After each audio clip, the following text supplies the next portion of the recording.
Coming up, financial stress rises. The Bank of England points to lower interest rates and the latest on the Chinese economy. That's all next.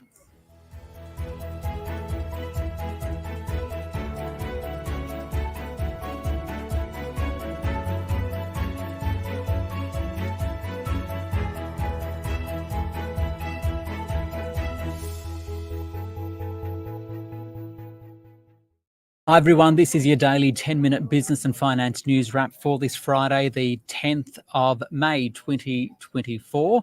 The Australian share market rose today by 0.4%. We'll have the details with Omkar Joshi from Opal Capital Management.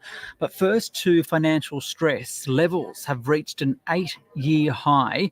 A 2,000 people survey by NAB found wellbeing levels remain depressed in Australia and at levels near those at the start of the pandemic. For more, I spoke with Dean Pearson, the head of behavioural and industry economics at NAB. They're quite stressed, Ricardo. They're at about 8-year highs now. We've been running this survey for well over a decade, and the sorts of responses we're getting back are very elevated. Now, the way we define it, we base it on around 14 really quite typical household stresses, things like people's ability to pay their mortgage, pay their rent, pay utility bills, even things like go on a holiday, but also more pressing things like their ability to raise $2,000 in an emergency. So collectively, we look at all of those things and get a, I think, pretty comprehensive picture of how they're feeling about their money and their finances. So what are they most concerned about? The one that comes through most strongly, and it always does, is your ability to fund retirement, which is a fairly normal way that people look forward and are concerned about things in the future. But there are more pressing things closer to home, things like rent, things like mortgages. And the more you delve into people who are struggling more financially or on lower incomes, it really is that ability to raise $2,000 in an emergency, to have that buffer should an unexpected expense arise.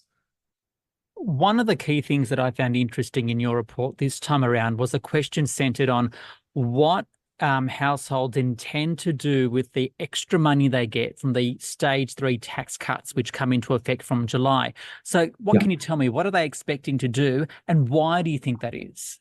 An awful lot of them are saying, I'm going to save that. And I think this is sort of part of the broader narrative that we're looking at, which is really stressed. But on the back of that, they're making some very responsible decisions about trying to shore up their financial position. So 1 in 3 Australians say, I will save that tax cut. About another 1 in 5 say, I'll pay down debt. So you've got 1 in 2 people basically saying, I'm either going to save it or pay off debt. They're not planning on spending it frivolously. They really are looking at to shore up that financial position, which aligns with the sort of stresses that they're highlighting to us. And what about the outlook for wellbeing? How's that looking now? Yeah, wellbeing's a broader sort of concept that we've been tracking for a while, that Daniel Kahneman came up with the way to define that, the great psychologist. And we asked people about their happiness, their life worth, their life satisfaction, and also their anxiety. Now, when we asked them about that, things aren't great at the moment, the way that Australians are reporting that. So wellbeing levels are sort of approximating the levels we saw when the pandemic first hit. They're quite low. Having said that, the more I research wellbeing, the more I sort of understand that it's a very retrospective concept. So the way people perceive their wellbeing today is largely based on what they thought their life would be like as of now.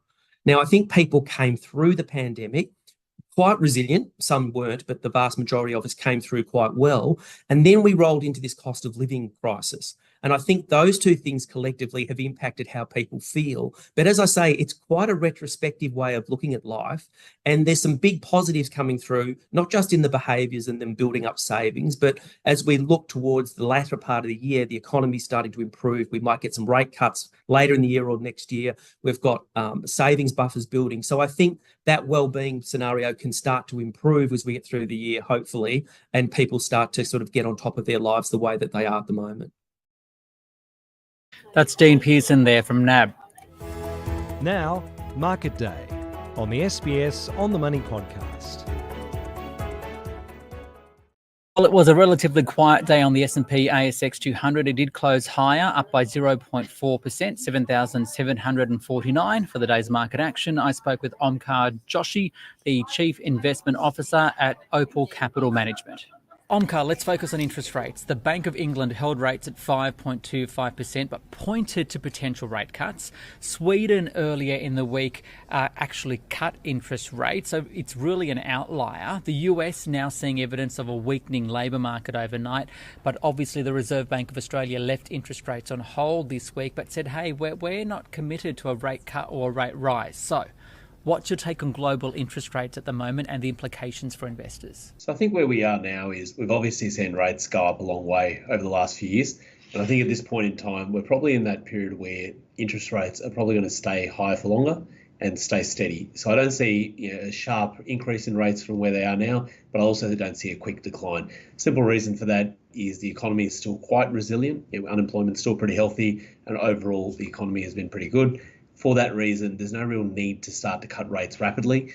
I mean, you called out the UK and even Sweden. I mean, their economies are doing worse than ours. And so that's why I think it makes sense that the RBA has not really taken a tone of we're going to start cutting rates. I mean, that's not to say they won't cut rates if the economy gets worse, but it just means that at this point in time, there's no real pressing need to start cutting rates when the economy is still quite healthy. And you do run the risk that you start cutting rates too early and inflation starts to kick up even more again. And you end up in that vicious cycle of rates going down while inflation is actually starting to go up again. Chinese exports and imports returned to growth in April. Is the tide turning in China yet? Look, I think it's still pretty early in that, it is one data point, slightly better, but I think China is still pretty patchy at this point in time. Look, it still helps sentiment that the fact that you had better numbers come out, but I wouldn't necessarily say that we're at that point where the tide's definitely turned and, we're off to the races from here. We heard from a lot of the banks over the past couple of weeks in terms of profit numbers. The Commonwealth Bank came out with third quarter numbers yesterday. It said that arrears are starting to rise. We heard from the same thing from the Suncorp's banking unit today. Is this something to be worried about? Look, I think it's always a bit of a concern and a bit of a risk, especially at this point in the cycle where you've got a period of rates having risen for quite a period of time over the last couple of years now.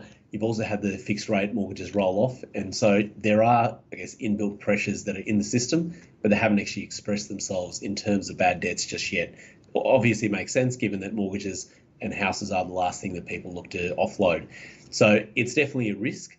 Now, is it a massive issue as such? Not yet. Does that mean it's going to become a massive issue? Not necessarily either, because you could actually sail through. If you have a soft landing, you might actually be fine, but it is an inherent risk in the system. It's definitely something to be aware of and thinking about. But that doesn't mean it's going to be a big blow up as such. It could actually all be fine and you might just have a slight uptick and it might be okay. But it's definitely something to keep on the radar. And where do you see the opportunities for investors?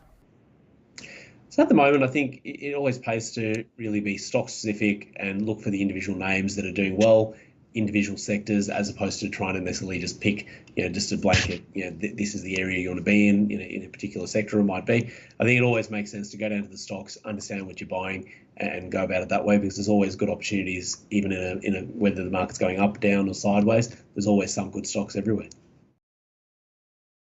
Is Omkar Joshi there from Opal Capital Management. This SBS On The Money stream is provided for informational purposes only. The content in this stream should not be understood as constituting advice or a recommendation. It is not personal advice and it does not consider your personal circumstances or objectives. You should contact a licensed professional before making any